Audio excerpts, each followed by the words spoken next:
All right, thank you, and welcome to the Lion's Share, where we talk family, faith, football, finance, and fun. And today's guest, we're proud to have a former member of the Buffalo Bills, Atlanta Falcons, Indianapolis Colts, a guy that is well known in football circles, was a legend at Alabama, and we'd like to welcome to the show Cornelius Biscuit Bennett. Cornelius, welcome. Thank you, my brother. Thank you very much. Thanks for having So me on. yeah, no, it's great, man. It's that time of year, the footballs are flying, and it's great. I love to have a few NFL guys on and tell some stories and whatnot. And you've got many stories to tell. 14 years in the NFL. I like to say I beat the odds. I doubled the average with 7 years before I finally got the second knee blown out. But you doubled me, man, which is unbelievable, especially playing the position you played. Linebacker running around. And I had the good fortune of playing with you my last year in Atlanta, '96. I think was your first year in Atlanta, coming from Buffalo. And there was just some guys in the NFL that I always say I was never a great athlete. I fooled them as long as I could to stay in the league, but some guys just stood out from the rest. And you were one of them, my friend. You just were a freak athlete and certainly had a heck of a career. And three-time All-American in Alabama. I mean, second overall pick. We had another second overall pick a couple weeks ago. Tony Mandrich was on, so I'm covering the 80 second overall picks. So I'll have to look at the roster, see who else is on there that 10-year period. But just kind of read off some of your stats here, Cornelius, because they're pretty impressive. I mean, 206 career games. I mean, pretty healthy, pretty resilient. Three-time All-Pro, five Pro Bowls. So you weren't doing it with smoke and mirrors, man. You were the real deal, obviously, and in consideration for the Hall of Fame, and I'll ask you some questions on that. But I guess for the fans out there, Cornelius, what number one people want to know? I know because I read it online. I never really know how you got the name Biscuit, but I guess tell the listeners how you were given the name Biscuit for those of the folks that don't know that. You see this big dome right here? That's Biscuit Head. Biscuit head. Well, Yeah. okay. Well, I read that you always had room for one more biscuit, so No, that well, that too. that's just like the big fish story. Every time someone asks, the story just continues to grow. But really, it's from sitting around as a grade school kid cracking jokes on one another, man. And Funny, somebody called me Biscuit Head, and it stuck. and that stuck with me. The part about the one more biscuit, there's some truth to it. Mom used to cook, big breakfast on the weekend.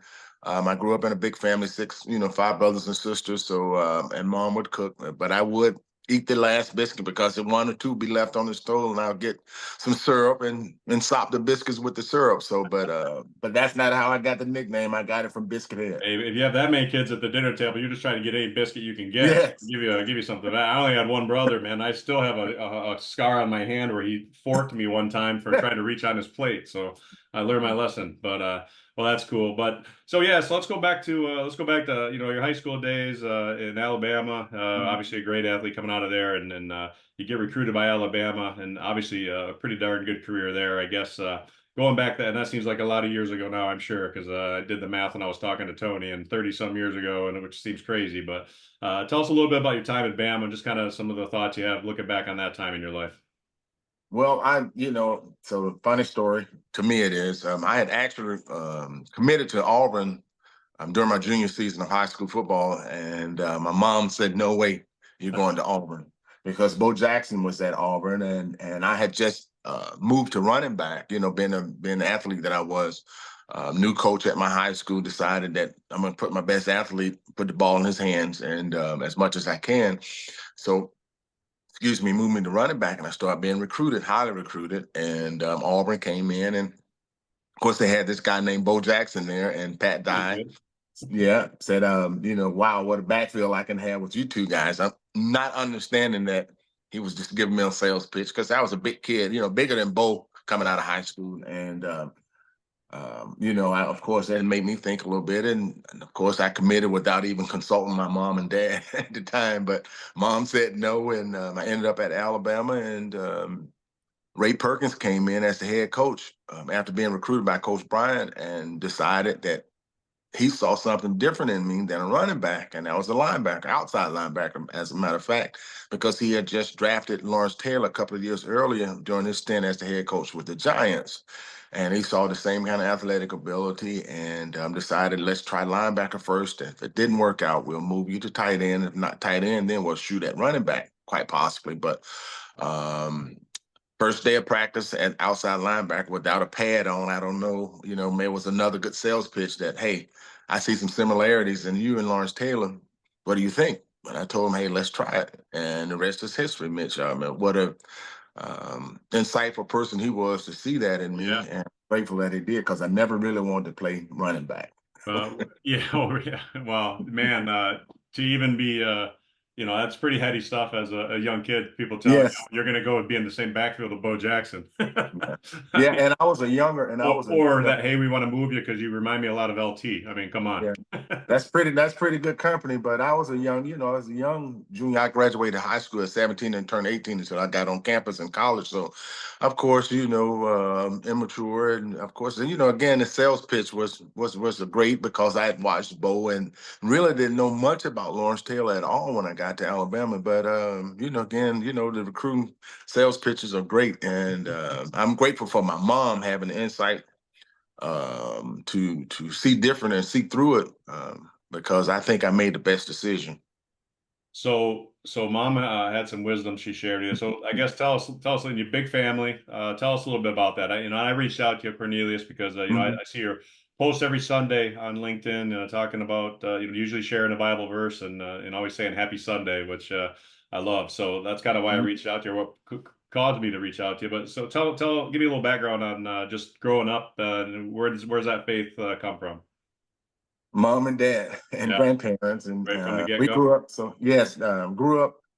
I've always had ministers and pastors close to my family, almost like family to this day. Grew up in walking distance to a church, two churches. I wouldn't say to a church, particular church. My grandparents' church and our church that I was a member of growing up, and again, they've always been close to my family. Always at any function that we had, there was always the pastor at the function, and so that was instilled in me from day one. Even when I went off to college, I would find my way, no matter how much partying I did on Saturday night. I would find my way in church on Sundays. So it's just always been there. We kind of get away from it at some points in our lives or whatever. At least I did or whatever. But I found myself right back where I started from, on my knees praying to God, and asking for the infinite wisdom that He can provide. And in the early teens here, I just became even more and more in tune with my faith. And it just one day I said, I'm going to start sharing, because I felt the need. I felt there was somebody out there like me that had been lost. Yeah, That if I could touch them, because someone touched me, someone reached out to me and touched me, and not physically, but just through their sharing of their faith. And so I said, why not me? I have this huge platform, and I was kind of new to Twitter when I first started. Every now and again I would post a little something or whatever, and it just grew on me. So then, of course, LinkedIn happened, and with me as well. And I said, okay, try to do this on a daily basis. yeah. Not only did it, I feel like it has helped others, but it's helped me as well, because if I'm going to do it every day, that means I got to be in the Word every day. You got to live it. Yeah. You know what I'm saying? I gotta be one who's posting this, and not be ashamed of it, and not be concerned about what people would say about me doing it. Yes, I put on a suit and tie on Sundays or whatever, but that's me getting ready to go to church. I'm not doing it for a fashion show. I'm doing it because that's what I do first thing in the morning. Every morning, I'm in the Word before I do. It's not NFL Sunday walk into the locker room. No, no, no. It's It's me church. preparing. Yeah, it's me preparing for church. But before that, I've already started my day with the Word. My family know that my day does not start without me waking up in the Word first, and then we can proceed with the day. So the suit part of it, just I think, was another way for me to help spread the word, because I do get the comments on the clothing or whatever, Yeah. which is cool, because I like to dress up. I've always been, one of those kind of guys. But if it helps share the word, then so be it, because I want the word. I post my Bible verse first, and then I'll post my picture of me, with the clothing on or whatever. But whatever it takes for me to share, that's what I try to do. So looking back on this, you were raised in the church. Mhm. You mentioned having some times in your life, and maybe you just strayed away a little bit, weren't as committed. What prompted you? I mean, as you went through those times, and I kind of, from my own life, I see it kind of like a roller coaster at times, right? When you're Mhm. more in the Word, I always relate it to working out from the same standpoint that we've been out of the Word for a while, and then all of a sudden you get up and you get in the Word for a day and you're like, man, why did I ever feel so good? Why did I ever stop? Right. And it's kind of like working out. You don't get in the gym for a month, and the next thing you know, you go in and you're like, feel a little sore, and like, it feels good. I want to keep doing it. Well, so I I don't mean, know. you say early teens, but I mean, when did you really just say, all right, man, you've been, solid? Was it NFL days, after NFL days, No, or it's after. I admit I really can't really pinpoint why I, strayed away. And I think a lot of people are like that. It's just, yeah. it's been life. Right. Got busy doing a little bit of this, a little bit of that, or what have you. And we moved down here to South Florida full time. We had a home in Atlanta, home here, and I think once my kids got into high school and their sports or whatever, I found myself with more and more me time and not trying to do things for other people or whatever. I think I just was too busy. And when I first retired from football, I got very active with our Players Association, which I'm grateful for because I've seen the benefits and I get the thank yous from former players who through the programs that I've helped created through our union. When they come up and tell me, man, you don't know how much I appreciate the things that you did when you were, when you were doing your thing with the union.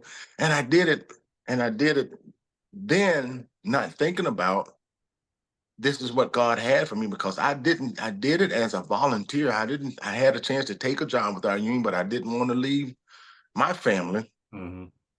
God had provided for me financially to where, hey, if you're going to serve, this is how I want you to serve. And one thing led to another, and it was 15 years before I knew uh, that I had been doing that for 15 straight years. So, and then I decided, well, God helped me to decide. I won't say I did, because I'm always trying to be a team player. So I won't say that I decided, but God put it on me to say, okay, it's enough for this. You have a home here, you have family here, you have a church here. This is the path I'm going to take you. I'm going to put you in the church as a deacon. I'm gonna do what the Bible. I'm gonna make you a true servant. And I was like, oh God, not me. I mean, I wrestled with it for briefly because the people, the elders in the church are watching you, and oh, we see you with your family, and every time we have something going on, your family, you and your family here, you're serving in your person and you're serving financially. What do you think about becoming a deacon? Ah, it's like what? Okay, let me pray. Let me talk to my wife, and here we are since 2019, man. I've been a deacon in the church, and I love it so much, man. That the That's awesome. gratification, yeah, the gratification is so much greater than anything I've ever done in my life. Yeah. Well, I love that you're stepping out there and recognize the fact that hey, maybe it's just a tweet, maybe it's just a post on LinkedIn, but you never know when you're hitting somebody at the right Mhm. time that man, just something that you say resonates with them or a verse you put out there that might just hit them at the right time. And I think back on my walk because I didn't believe in Christ till I was a rookie in the NFL and 1993 in Atlanta and Harper LaBelle, the long snapper. Yeah. He was always dripping on me. Hey, you want to go to chapel? Want to go to chapel? And I was like, no, no, no, no. And then we were out in LA playing the Rams, and I happened to come back to our room, and Harper had a book laying on his bag. He wasn't in the room, but it was answers to tough questions skeptics ask about the Christian faith by Josh Hmm. McDowell. And I just kind of picked it up, started thumbing through it, and a lot of the questions were questions I had. And Harper, he gets up the next morning to go to chapel, and he didn't bother to ask me because he'd ask me every day, and I always said no. I got up and he said, "What are you doing?" I said, "I'm going to go to chapel." He said, "Oh, okay." So, but Harper's tripping, and I was peppering him with questions all season, right? Hmm. And I still remember the minister it was an inner city minister from Los Angeles, and he was a little bit fire and brimstone, but talking about there's black and white, there's no in between. You either believe or you don't. There's heaven, there's hell, and it got me thinking, man. And then Darnell Walker, who was our Darnell, yes. DB. Yeah. Darnell was in the seat behind me. He was doing a Bible study with David Mims, who was a free agent rookie wide receiver who had made the team. And I remember Darnell talking to David and you know talking about the gospel. And I just remember thinking, Lord, I don't know what Darnell has, but I know I need it. And that's I prayed on that plane by myself, just to ask God into my heart, Christ into my heart. And but the important thing was there were so many people before you know, Darnell and Harper, but people that dripped on me. Maybe it was just one comment, but I remember it to this day, right? So that's what's Mhm. important, man. The difference you can make in somebody's life. You know, you never know. You might be you might be water in that seed. It's not gonna you're not guaranteed to sprout. God doesn't ask you to make the seed sprout, right? Right. He just says keep watering it, right, and keep dripping on it, and so that's cool. So I commend you for that, and I'm glad you're doing that, man. Thank you so much. And I look back on my journey, and it was always there. I just never realized it because I'm an old man now. And in high school, there was three teammates, myself and two others, that participated in FCA. And someone sent a picture of my old yearbook from high school, and you thumb through it, and there's a picture of me and my two teammates and Keith Pugh, who played football at the University of Alabama, who's a pastor now, who's been preaching for God knows how long, Yep. and the three of us and Keith, the FCA club, and never like again, And then when I got to college, of course, as I said earlier about, I would find my way to church. In the NFL, I always went to chapel service. Um, So it was always there. And I can't say I was running. I like to say life just was lifing at the time kind of thing or whatever, but it's always, always, always been there. And Yeah. just, and I just had my moment, like you had with Harper. We were playing my first year in Atlanta. We were playing preseason in Carolina at chapel service with our chaplain there. And it just dawned on me today is the day, and I don't know if I asked to pray the sinner's prayer or whatever, but it was the prayer, and I asked God to come into my life, and it just started again, So I'm so thankful that God just is a God of Yeah. forgiveness and a God of chances. You know what I'm saying, man? It's just Sure. and so from that day forth, and just continue to grow, even again and even in the shadow of doubt, and it's always there, and I know I can call on it, and He's there. Yeah. He's there. I have no doubt. Yep. Um, so it's I never. And so my whole thing with me is, Mitch, I learned to try to never doubt God, good, bad, and different, that's going on in my life. I never allow myself to doubt God. Yeah. That's one thing I prayed to my mom on my knees one night, and in the midst of whatever turmoil I was in at the particular time, that I would never doubt God's word. I would never doubt it. Well, that's awesome, man. Mm. Yeah, and you're blessed that you had that Mm. foundation growing up, right? I just Yes. that wasn't something that was in our house, so I didn't have that. So when I did find it, it was like, man, and then I was a sponge, right? And I'm peppering and reading, and Harper probably got sick of me asking questions. So I remember when the whole thing about tithing came up. I always remember this line because I asked Harper, you know, because here I was, I was never the bonus baby like you were, man, but. You know, making 100 grand my first year in Atlanta, you know, and maybe with another $35,000 signing bonus. Right, right, But I right. remember asking Harper, I go, hey, you know, should you tithe on your gross or on your net? I'll never forget what he said. He goes, I don't know. Do you want to be blessed? Do you want the gross blessing or the net blessing? And I always stuck to me. And I was like, okay, yep, all right, I get it. I'll take the gross blessing. Well, that's cool. Well, thanks for sharing that. I wanted to Um, hit that because that again, like I said, that stuck out to me as I've been following you on LinkedIn and stuff. So thanks for sharing. Thank you. You're welcome, brother. All right. So then you go from Alabama. You're the second pick. You win Lombardi Trophy, SEC Player of the Year. You're Mr. Everything, three-time All-American. I think at that point, or maybe still, I don't know. That's only three-time All-American in Alabama. That's There's two of us, Two of you. Woodrow Lowe and I. Okay. Yeah. Yeah. Yeah, yeah. You There's had only two. you had some talent down there. You were a couple years ahead of Derek Thomas. Yeah, he was my understudy. Yeah. All right. Uh, Instead of the coach, so I always get at my God bless his soul. He's passed on now. Coach right. Perkins, Ray Perkins, who saw Lawrence Taylor and me. I don't know why he didn't see Cornelius Bennett, Lawrence Taylor, and Derek Thomas the way uh, uh, um, Bill Curry did after, because Coach Perkins left and Bill Curry came in and just let Derek Thomas, turn them loose or what Yeah. have you. And You go catch him. why, yeah, why he didn't put Derek Thomas and I on the field more together. Me on one side, Derek on the other side. Right. I won't want to Beyond be. I me. won't want to be that QB. You know what I'm saying? It's beyond me because um, when I left and the next year, he couldn't have been that far. Right. The greatness that he presented, Yeah. his last 2 years when I was there. So I Right. don't know what the coaches, why they didn't. Yeah. But what a bad mistake, because we probably could have won a national championship or two with the both of us on the field at the same Yeah. time. Well, his paths crossed mine at a kind of a key point in my life too. So I'm playing for the Steelers. In my last game, I blew my knee out.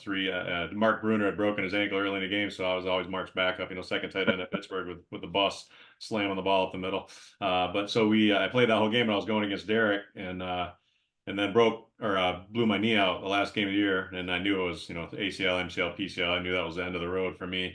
So I'm sitting on my couch a few weeks later, feeling sorry for myself, and I see the headline come across that Derek had been in a car accident and died Yes. a couple of weeks later. Right? Mm. I mean, talk about a slap in the face. Here I was feeling sorry for myself, and it was a quick dose of perspective on life, right? And the fragility of it, and all of a sudden having a bum knee wasn't so bad anymore. So that Yeah. was a good eye opener for me. But so anyway, you get drafted, and I forgot this actually till I googled your background again. But I forgot you were drafted by the Colts, and when part of one of the biggest draft or trades in draft history, or not during the draft, but post a couple months later into the season actually, which I'd forgotten. But Mhm. Rams, Colts, and Bills, kind of the mega trade, and the two big pieces in it were obviously you and then Eric Dickerson, who's fairly well known running back at the time.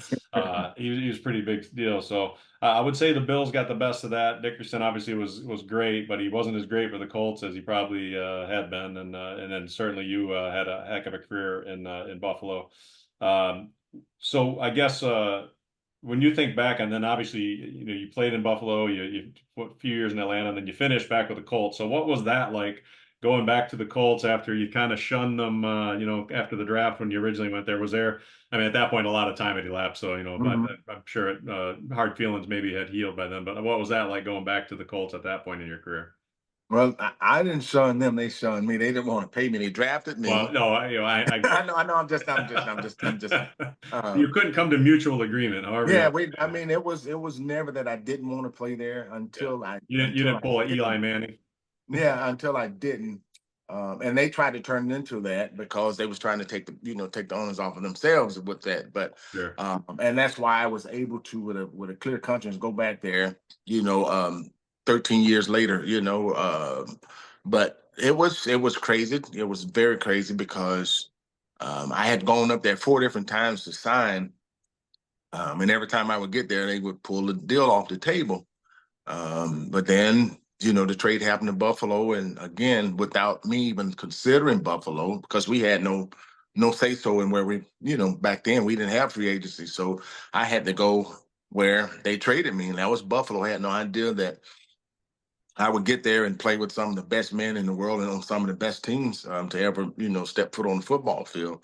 So um, it was a great time for me. And Dick and Eric Dickerson and I became cool after that because we were kind of attached at the hip with that trade. And there is something so crazy. I just told a speech about this past week, and not a speech, but a little story about that. I had a chance to play in 4 Super Bowls with Buffalo and another one with Atlanta, but the the year that we played the Super Bowl in Atlanta was the year Eric Dickerson got elected to the Hall of Fame. And I happened to see him and congratulate him. And he's like, yeah, but man, what if, you had a chance. This is 5 Super Bowls for you. And he never sniffed one. Those kind of things or whatever. But so you never know. Again, my whole thing was what I learned from it. And what I try to tell people is because I could have, like, I don't want to go to Buffalo. It's cold. You know how guys, and you mentioned Eli having the power to say, I don't want to go, this kind of thing. I felt I had the same kind of power, but back then didn't realize, and I'm happy I didn't because I would have been disobedient. My Mhm. life now is about trying to be as obedient as possible to God's will and not mine. Yeah. So I don't know if trying to go there, but that's the lesson I learned from that No, because that's awesome. yeah, That's why that's yeah, that's great. yeah, Thanks. I held out half of my rookie season. I lost 8 games of my career, although the strike helped with the mental part of it. But I lost half of my rookie year to holding out. I got traded Halloween Day. That trade happened Halloween Day of 1987.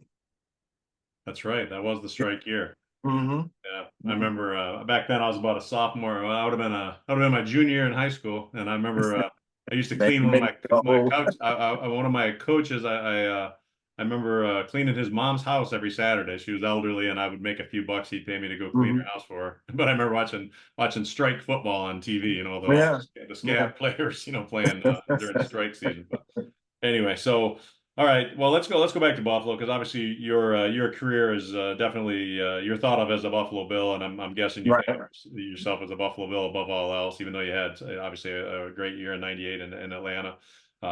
Too bad you couldn't have had that before I left, but what am I going to do? But I tried. I tried.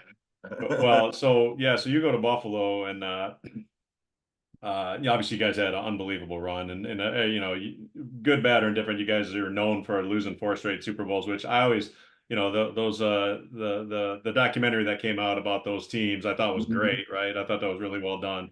But I mean, what people don't, I think the average fan loses, man, is the sight of the fact of how dang hard it is to even get that far once, much less four. And obviously, I mean, you guys were closest to winning in the first one, and but you have you in particular because you went to Atlanta and then lost the one with Atlanta. I believe to this day you're one of only two guys to play in and lose all five Super Bowls, which is unbelievable, man. Like, come on, God, why can't I get one, right? But like you said, he's got a plan, and I don't know what that plan was, man. But at the end of the day, it is what it is. But I mean, Biscuit, that you're so blessed to, I mean, play in Yes. five Super Bowls. Like I never sniffed one. I mean, most, low percentage of guys do get there, and you got there five times, and yeah, you never won it. But man, looking back on your career to, when you talk about, I mean, you made the all '90s NFL Hall of Fame '90s All Decade team.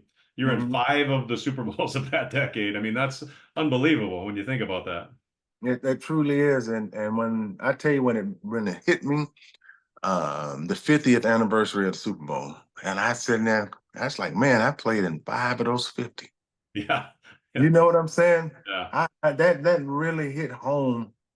That really hit home to me. I said, man, it's been 50 Super Bowls, and I played in 5 of them. yeah, It's um, and playing 14 years. I mean, I think I only missed the playoff, but maybe I think 3 times in my 14 years. I think, and so just to look at how many guys. yeah. I mean, I'm very very fortunate. And not I wasn't on the team. I played. I was a starter. You know what I'm saying? Right, So yeah. big to do. Not just hey. Some get guys that win Super Bowl rings, and next year you see them. They didn't play or this and that. But I played. I actually played in Uh, 5 Super and Bowls. thinking back on that, talking about Mhm. guys that played a long time, never made it. I mean, one of our teammates in '96 on the Falcons, Clay Matthews, right? I mean, played Yeah, 19 years yeah, in the NFL. yeah, I think he yeah, went to the AFC Championship three times with the Browns. yeah, Never got yeah, over the hump. yeah. Uh, and I mean, you two guys, I mean, Clay, 19 years playing outside backer. And I talked to him recently, and I'm trying to get him on this show, but he's too shy. I got to get him out of his shell That's to come play, on. right? I'm gonna have to show him this one so he knows I won't beat him up. But yeah, When you he talk to him, you tell him I said hello. I will, because I'm going to Yeah. beat him up till he gets on the show, because he's got some stories to tell, man. He can tell stories from the early '70s, and for crying out Right, loud, he's right, telling right, them. So, right. but here's a guy. I mean, you two. I mean, 14 years, 19 years that playing the positions you guys did. I mean, it's just insane. I mean, you see some kickers and stuff or punters playing that long, but not guys that are running around, knocking heads off and banging helmets as long as you guys did. Which leads me to my next question. Obviously, there's been a lot about, concussion, and obviously you played one of the positions that, obviously a high prevalence of collisions. Uh, and I know quite a few years ago you mentioned you're going to donate your brain to Hmm. CTE study. how's your health now? How's your head? I mean, how you feeling? My brother, I again, it's nothing but God. I am without having to go to the gym or anything or wait. God just wakes me up every day, man, and I'm good. This is, I have some minor pains of whatever. If I sleep bad or something, a shoulder Yeah. might hurt, something like that. But man, I've been so blessed. I had my knee, my left knee fixed. I went for 20 years without getting my knee fixed. I hurt my knee in '98 in Buffalo. I mean in Atlanta. Came back and played all of '99. Week 16 of '99, my first year in Indianapolis. First play of the game, my first time going back to Buffalo. First play of the game, I got hit in the same knee. Um, Tore it up again, ACL, MCL, PCL. This is God's Oh honest. man. Came back my last year, year 14, played. I started all but one game with Wow. MCL, PCL, and ACL torn. No, that's mean there's nothing but You're God. making me look bad because I always tell everybody that's a career-ending injury. Come Yeah, on. listen, a bunch of tape and the technology with the knee brace, the knee brace and the Dunjor knee brace I wore my last year, and I got 14 in, but then the knee it never swelled up, it never hurt. So in 2019, in June of 2019, it's coming. I got a spiral staircase in my house, and the last three steps are at the bottom. It finally gave out, and I fell and hit my head on my front door. Hmm. And I told my wife, I'm calling the doctor tomorrow. This is a sign for me to go ahead and get this knee done. Because I mean, it was weak, but I functioned with it. I mean, I played golf on it, I did everything, and it never was swell up. So I finally got it fixed. That was the second surgery I ever had in football. '96, I tore labrum in my left shoulder. Coming to Atlanta, matter of fact, but before I signed with Atlanta. And my whole career, I never broken a bone, twisted my ankle or anything. And my last year, I broke a small bone in my hand. So I was Yeah. uh, so blessed to extend my career that way or whatever. But and it was just me waking up in the morning. Like now, God wakes me up in the morning when I do my yearly physicals. The doctor, who's always amazed at how fit I am, and I was like, it's like, what do you do? I said, I do a little walking, mostly golf or whatever, but. I mean, this is me. I'm my playing weight. I'm probably a little bit under my playing weight, but I just wake up in the morning and say read my word, and Just I'm keep ready to doing what go. you're doing, it sounds like, man. Don't Yeah, upset the apple cart. I know, right? But I wasn't much of a guy that, believe it or not, my 14 years in the league, I got away from lifting weights and just started using my body weight. And I just, I'm not gonna sit and tell a story like Herschel Walker. He never lift weights. I did lift weights until I got in the league, and I just got tired of lifting. How that whole routine just was never for me. Now I was a running guy. I my speed plus my natural strength was that was my forte. Being able to run with the best of them, and that's what I did. I trained like a track athlete more than anything, and it carried me through my 14 years, and till this day. Like I said, I can't take the credit for it. I'll be lying, man, to you. Yeah. Uh, Well, say I mean, that's yeah, your doc. you're the exception, not the rule. I Yeah, mean, 'cause yeah, first of all, most guys don't play 14 years, and the ones that yeah, do probably are banged up a little bit.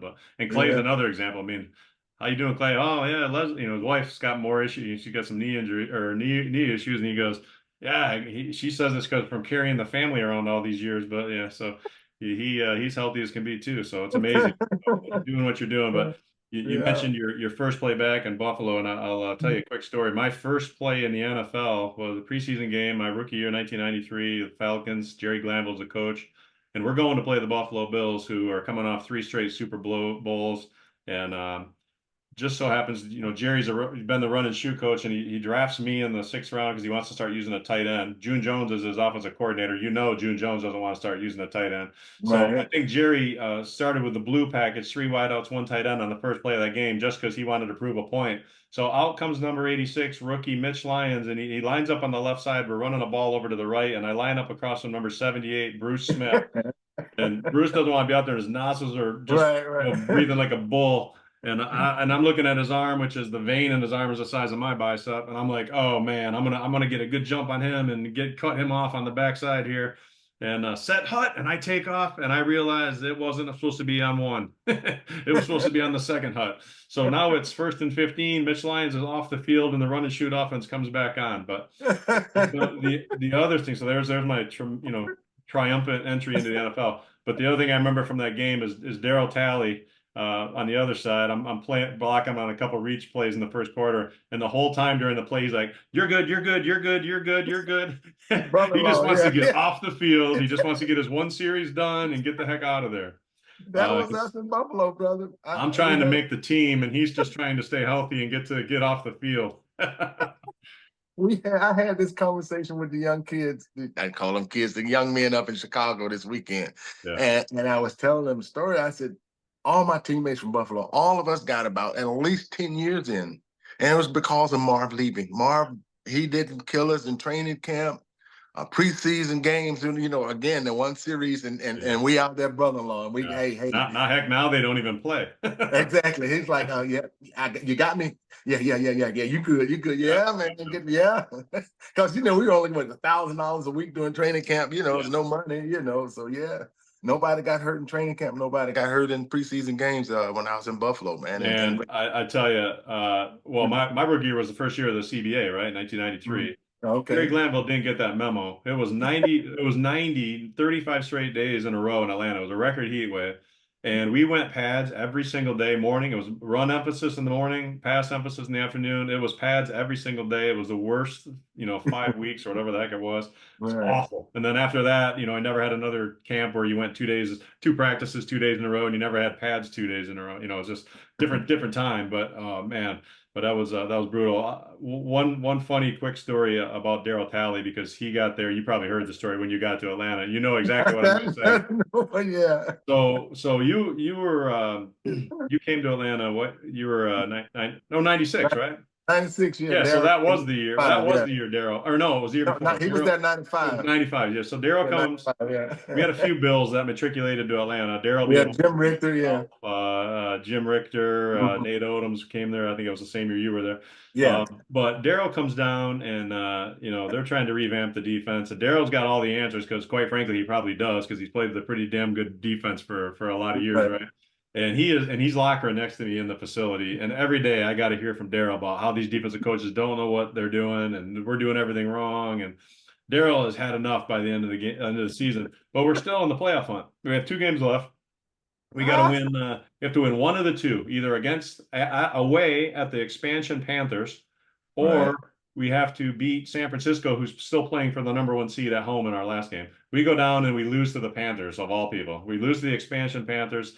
Everybody in Atlanta thinks our goose is cooked, that we're done, because we got to play the number one 49ers, who were still playing for the number one seed. So we come to the stadium, last game of the year. Daryl can't wait to get out of Atlanta. Uh, June Jones calls the team together in the locker room. And he says, "Guys, we all know what's at stake here. We win, we're in. We control our own destiny." And June is always a real calm guy. Right. And Yes. Too calm. Too but calm. you could kind of see the blood boiling in his face. And he said, "And one more thing, whoever's got the U-Haul packed out in the players' lot, you can just get the heck out of here now." And everybody knew it was Daryl Talley. Had his truck packed up, the U-Haul ready to go, because he was heading to Florida after we lost that game. And Bobby Aber ends up coming in. Jeff George gets hurt like 3 plays before the end of the half. Funny story of that one too. But so Bobby plays just over a half, leads us to the playoff win, hits T. Mathis for a touchdown to beat the Niners. We make the playoffs, go to play Green Bay the next week. And but yeah, Daryl Talley. But the funny thing about that was Bobby had a clause in his contract that if he played more than one half, that directly led to us making the playoffs. He got a $250,000 bonus. Didn't even know it. Didn't even know it till the next morning. His wife put an envelope in the Christmas tree for him, and he came in and he told me that story. I was like, man, the rich get richer. All right. It's good being you, my brother. Yeah, that But story, Daryl, man. man, Daryl Yeah. was a piece of work. So Chuck was my locker mate, next to me when I got there in '96. So Chuck, you know how Chuck and his Chuck story. Smith, yeah, yeah, What a great teammate, though. Oh my goodness. But anyway, yeah, Chuck told me that story, man, and I just couldn't believe it. Of course, I had to confirm it with Daryl, who had oh, gone on to Minnesota the next year, his yeah, last year, whatever. And true but story. He so was yeah. packed and ready to go. That had to be kind of awkward going back home with his U-Haul. But Oh my God. Yeah, that's a great one. That's one of those stories, man. You just most guys were probably thinking like Daryl, but only Daryl. But if you know Daryl, you've had that's enough, man. I that's can a see, Daryl. That's a you know, Daryl. That's that's something not only Daryl would not do. the way to be a teammate, I guess. But I can also see his side of the deal where, you know, he'd had enough button heads with the administration, I guess, the whole year. Yeah. But anyway, that just one that one stuck in my mind. So, all right, so one more topic, and then I'll let you go. And I Okay. really do appreciate your time, Cornelius. So you know the Hall of Fame, right? I mean, you had a heck of a career, and I see your name, you know, as one of the guys on the preliminary list again this year, as it should be. I mean, what does that? I mean, what does that mean to you? I mean, I know you're a man of God, and all things, you know, happen on His time. But you know, you see guys that are in there, and you know, in my mind, I think you know Biscuit. I think you know, I think you're a Hall of Fame player, but that doesn't mean Thank everybody you. gets in all at the same time, right? But I guess Right. what does that mean to you if and when that were to happen? So 3 years ago, I think it was 3 years ago, I finally made semifinalists. So I thought, okay, yeah. Um, so I kind of got my hopes up a little bit, and but it took me back. It's like, man, my whole my whole football path was I tried to direct my path. Go back to my freshman year in high school. I tried to go to a high school that most of my family had attended. My big brother played football, who I admire to this day from football, and life as well. But I was living out of school zone, so I had to transfer to another high school. I got to that high school. The head coach that was there was the reason why I didn't want to go there outside of my family going to the one high school. He got fired. I got another coach who, but then I get my coach who I love to this day, who came in, put me in at a position that I didn't want to play running back, but that's how I got my notoriety to go to college. Okay, so I mean, this story is amazing. I get drafted by the Colts, go to Alabama, and I have a tremendous career after not going to Auburn because my mom said no. Me, again, trying to direct my steps, my path, but God said, no, I want you over here. So I go to Alabama, and things transpire the way they do. Bear Bryant passes away. Ray Perkins comes in, put me in a position to where I could really shine. Coach Bryant was, I don't know what would have happened. And Coach Bryant's still been alive and coaching. But Ray Perkins comes in, put me into that position. Those things transpire. I get drafted by the coach. To me, God said, no, nope, nope, that's not going to be the place for you right now.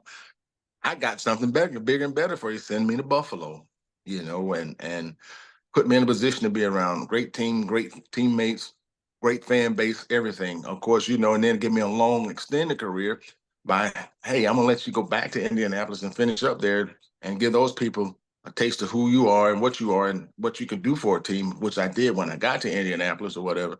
But um, with the Hall of Fame, to go back now to what you're questioning, my wife, she gets upset with me from time to time because I am so at peace with I did what I could do. I can't go back out and play again. I'm not gonna blow my own horn and whistle. I didn't do it when I was playing, and I'm gonna let God, if it be, I have this year and next year eligibility before I have to go on the old man list or whatever, however you want to consider that or whatever. Yeah. Um, I just know, I know it's gonna happen. I feel it in my heart. I've always, but it's His timing, and I tell my family, when it does happen, it's going to be the best time. I don't know about, it's going to be the best. It's going to be the right time. I truly believe. I was Control with, what you can control, right? I mean, yes, yeah. you I was did. with, You controlled what you can control, man. You played your tail off for 14 years, and at the end of the day, I mean, I'm here's a guy that hey, I was just happy to be there, right? I mean, Mhm, you know, I wasn't a guy that was by any means flirting with the HOF. So to be in mhm. that rare air, my point is when I look at that list of the players that you know, there what is there 150 players up for each year, something like that. Yeah, You look at that list, you're like, dang, these are all yeah. really, really But good players, right? you And say that about me. What about Clay? You oh, know what? I was coming Yeah, back to that because yeah. What to about a guy your like point, Clay? I mean, the just from humility, longevity, just from longevity. the humility, right? That Yeah, you're sharing, but yeah, Clay is the same, right? 19 yeah. I know, years, right? Yeah, yeah, and yeah, yeah. just a freak player that you could play Mhm. that long. And I always tell people, I Yeah. mean, and up until that 96 year when he cut his hair, right? When he came in and he cut his hair Yeah. off, and all of a sudden he had short hair. And Right. I mean, other than his face looked like he was 39, maybe. He was still a good-looking dude, but he looked a little, but his neck down, he looked like a 25-year-old. He locked her next to me too. And I was like, man, this dude, and he's kind of like you. He never really was injured. He had broke his ankle his Right. second year in the league. Other than that, he never had any major injuries, and it's just crazy. And then you look at the genealogy of that family, right? He and Yeah. Bruce is, What I amazing. mean, Clay probably should be. Their dad played in the NFL. Between the two of them, I think they've had what, six boys play in the NFL. Yeah, So that is so crazy, man. Unbelievable. And not just again, not not just just on the play. team. Yeah. Yeah, they were players. Right. Yeah. Yeah. So yeah, Clay. And I know his daughter Jennifer. That's how I got in touch with Clay recently was through Jennifer Mhm. on Twitter because she's trumpeting her dad. Yeah. He won't. But same with we sitting there talking about Clay. Although I never played with Mike Ken. Oh yeah, same thing. That's another one, Long time. what, 16, 17 years, I mean, geez. And again, he was a baller. Right. Started all of them, all these You years. know what I'm saying? He was a He was there when I baller. first got to Atlanta. Yeah, Yeah. played a couple years there with me Yeah. and or I played a couple years with him, I should say, before I retired. But Yeah. yeah, amazing longevity. So Yeah. well, I really appreciate your time today, Biscuit, and it's been a pleasure hearing your faith and your Thank you. perspectives, and it's awesome. So thanks for coming. This episode, as always, is brought to you by Mitch Lyons Wealth, your game plan to protect, grow, and win retirement. And sounds like Biscuit, you're winning life, and it's good to see you, brother. And hopefully I can cross paths. Yeah, I think I might be going down here in a few weeks for I think the Atlanta Falcons are having a little Legends reunion of some sort. I'm gonna try to make it. I made it last year because they honored the Super Bowl team last year. So I Yeah. think I'm gonna try to bring my 24-year-old up. All right. We've been to a couple of games, but I don't think we've ever been to a Falcons game together that he Yeah. remembers. So I'm Well, gonna probably if you do, let me know, and I would love to see you there. So, because I think I might do it too. I might fly down Saturday and go to game Sunday. So, Kirk right. Cousins is a fellow Michigan Stater, so I'm friends with Kirk. So, a tough one last night, but that's the Yeah, it NFL. was. Yeah, I That got is to the get home and NFL. watch the tail end. All right. Well, this is the end of the show, and we look forward to good best of luck in the Hall of Fame deal. And like you said, Thank it'll you. happen in God's time, but we'll be rejoicing when it does, my friend. Amen. All Amen. right. Thank you for having me, my Until brother. next time. All right.